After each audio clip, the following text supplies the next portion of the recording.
Le monde vient de perdre un grand homme. Qu'a-t-il fait cet homme? A-t-il fait la paix entre l'Iran et l'Arabie Saoudite, entre la Castille et la Catalogne? A-t-il écrit le grand roman du XXIe siècle? A-t-il inventé l'énergie gratuite pour tous? Non. Il a fait la cuisine. Malgré tout le respect qui est dû à sa mémoire et la paix qui est due à ses proches, à sa famille, le tintamarre que l'on fait autour de la mort par suicide de Benoît Viollier, le patron de l'hôtel de ville de Crissier, a quelque chose de fondamentalement inacceptable et même carrément d'obscène. Il y a quelques années, ce même coin de pays, la Suisse romande, dont l'hôtel de ville de Crissier était l'épicentre gastronomique, et sinon l'épicentre gastronomique du monde entier, ce même coin de pays donc a perdu son plus grand écrivain, le plus titré, le plus lu, qui était Jacques Chessé. Jacques Chessé, prix Goncourt, on le lisait dans les écoles, tout le monde en connaît quelques pages. Eh bien, on n'a pas fait le quart du foin qu'on a fait aujourd'hui, le 1er février, et depuis hier, 31 janvier, depuis qu'on a appris sa mort tragique, autour du jeune chef Benoît Viollier. J'ai de la compassion pour lui. Il avait l'âge de mon frère. C'est pas un âge où l'on se retire de la vie. Et s'il l'a fait comme d'autres chefs avant lui, c'est sans doute que ce métier expose à des exigences objectives, matérielles, économiques, très dures, mais également peut-être à une pression psychologique inconnue pour d'autres corps de métier. J'ai toujours été incommodé par les émissions de compétition culinaire. Top chef, méga chef, super chef, hyper chef, galactico chef. Ces émissions ne sont rien d'autre que du fascisme, à l'œuvre, sous les applaudissements de tous. C'est une sélection impitoyable, où les plus lents, les plus hésitants, les moins résolus sont éliminés, sans aucune pitié. Et où, par une sélection non pas du goût, non pas une sélection gustative, non pas une sélection culturelle, non pas une sélection même hédoniste, mais pas une sélection darwinienne, on finit par aboutir à un lauréat, fou de joie, qui grâce à ses émissions, à ses promotions, va réussir à éventuellement obtenir les crédits qui vont lui permettre d'acheter ou d'ouvrir son propre restaurant pour s'endetter jusqu'au cou, pour gagner des étoiles, et au fur et à mesure qu'il gagnera des étoiles, sa cuisine deviendra de plus en plus complexe, de plus en plus coûteuse, mobilisera de plus en plus de monde, jusqu'à ce qu'il finisse étranglé par les dettes. Est-ce que la mort de Benoît Viollier, suite à celle de Rochat, qui avait lui-même perdu son épouse, relève de la malédiction de l'hôtel de ville de Crissier ou d'une malédiction liée à son métier, à son hypermédiatisation et à la compétition darwinienne qui s'y livre, sans compter les opérations de strangulation des banques? Je ne le sais pas. Ce que je sais, c'est qu'on en a vraiment trop fait. Jacques Chessé est parti. On en a fait quelque chose quand même. C'était la grande figure culturelle. Et c'était aussi le producteur d'une nourriture.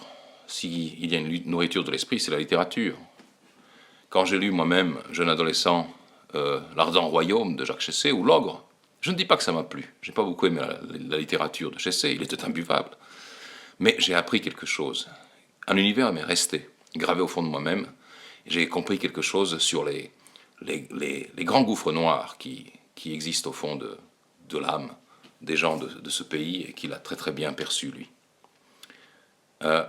Lorsque Georges Haldas est mort, autre grand écrivain de cette région, on en a à peine parlé. Combien sont les lecteurs qui ont connu un véritable réconfort en lisant Georges Haldas, Les Minutes Heureuses, Boulevard des Philosophes, La Légende de Genève, etc.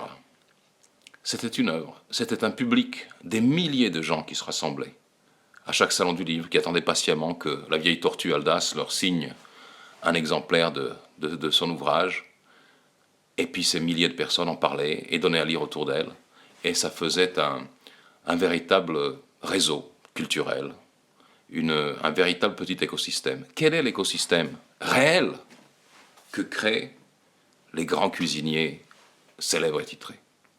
Combien de personnes dans ce pays, qui pourtant n'est pas pauvre, ont profité réellement, gustativement, matériellement, de l'art de feu Benoît Viollier, qui était certainement sublime?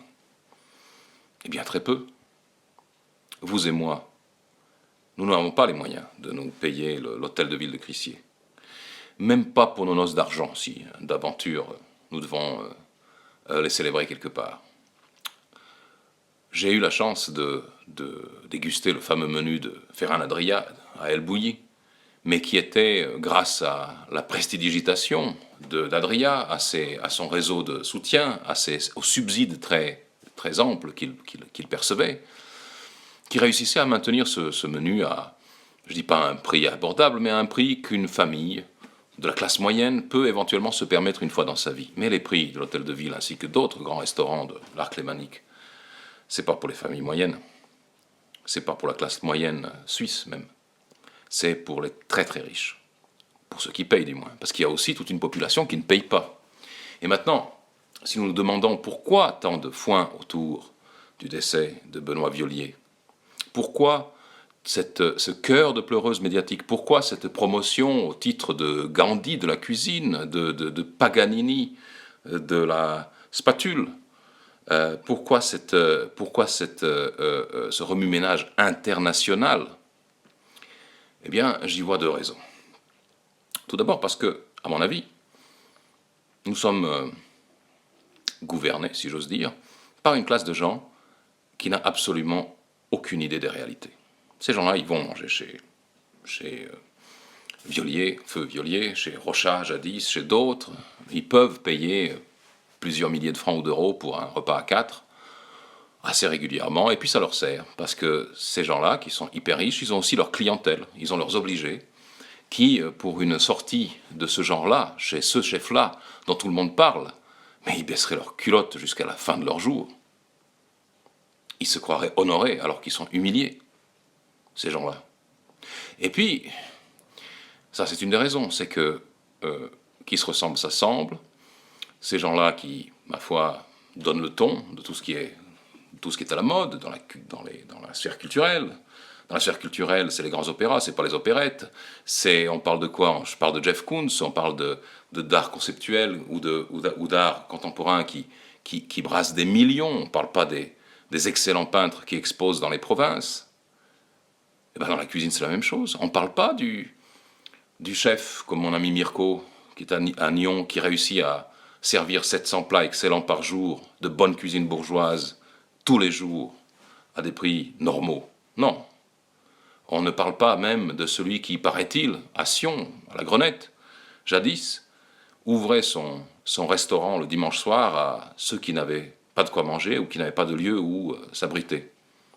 Ça, j'aurais jamais entendu parler dans la presse, c'est le oui-dire. En revanche, dans la presse, on vous parle, et on vous parle sur tous les tons du dithyrambe de gens dont vous ne mangerez jamais un petit morceau, pas une cuillerée de ce qu'ils préparent, jamais. À moins que vous deveniez super riche vous-même, ou alors que vous entriez dans le cercle des obligés des super riches.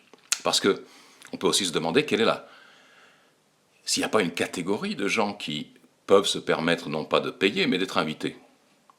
Attends, oui, moi j'ai été invité une ou deux fois, j'ai été invité chez Ferran Adrià. Je ne le cache pas, j'aurais jamais eu les moyens d'y aller moi-même. Mais qui, socio-professionnellement, qui est invité régulièrement dans ces grands restaurants? Eh bien, les journalistes. Les restaurateurs, les hôteliers, les cuisiniers ont besoin des journalistes pour qu'on parle d'eux. Ils les invitent. Il y en a qui font le tour de ces tables. Je ne parle pas des experts, des guides, puisque eux, ils voyagent, paraît-il, anonymement et qu'ils payent ce qu'ils mangent. Mais les journalistes, une fois que vous avez mangé là, vous allez en parler, vous allez vous sentir obligé, vous allez de table en table, vous consommez des bouteilles à 300 ou 400 euros, vous n'allez quand même pas vous n'avez quand même pas abandonné cette manne. Ben vous allez, au lieu de parler du gars qui donne à manger aux pauvres, ben vous allez parler du gars qui donne à manger aux riches, qui, évidemment, les fait payer, mais qui ne nourrit que des riches, et les obligés des riches, c'est-à-dire leur petite cour. Et vous, qui êtes spectateur de tout cela, qui êtes devant votre télé, qui ouvrez votre journal ce matin, par exemple, avec les grandes unes sur le pauvre violier qui a choisi de ne plus résister à cette terrible pression, eh bien vous croyez que c'est ça la culture, c'est ça l'actualité, c'est ça la vie. Non, c'est pas la vie. C'est une vitrine avec des jolies figures en porcelaine réservées à des gens qui ne savent même plus ce que c'est que l'argent, et qui ne savent même plus ce que c'est que de travailler pour le gagner. Et vous serez tellement obnubilé par les paillettes du succès, par les enfilades de zéro qui s'alignent derrière le prix de la note de restaurant comme des perles sur un collier, eh bien que vous allez croire que, voilà, c'est ça, vous avez participé un petit peu, un tout petit peu, par votre envie, par votre conditionnement, par votre désir, à la vie princière. Et c'est ça qu'on vous sert. Et pendant ce temps-là, les grands écrivains, les vrais artistes. Allez, faisons une exception pour Bowie. C'est vrai qu'on a parlé peut-être un tout petit peu moins de la mort de David Bowie qui a fait 40 ans de musique pour des générations dans le monde qu'on ne parle de la mort de Benoît Violier. Mais enfin, c'est un peu kiff-kiff. Peut-être que sur la longueur, c'est quand même Bowie qui va l'emporter, mais de justesse. Mais voilà, c'est ça qu'on vous sert en tant que culture, en tant que divertissement, en tant que distraction, en tant qu'occupation de votre esprit, qui ne vous nourrira pas, ni spirituellement, ni évidemment matériellement, parce que c'est pas pour vous. Restez dans votre coin. Mangez votre soupe, comme moi, là, qui suis en train de la préparer dans ma cuisine, parce que j'aime la cuisine, parce que je suis gourmand. Je ne suis pas seulement gourmet, je suis gourmand, j'ai trop de ventre. Je crois savoir ce que c'est qu'un bon plat par rapport à un mauvais plat.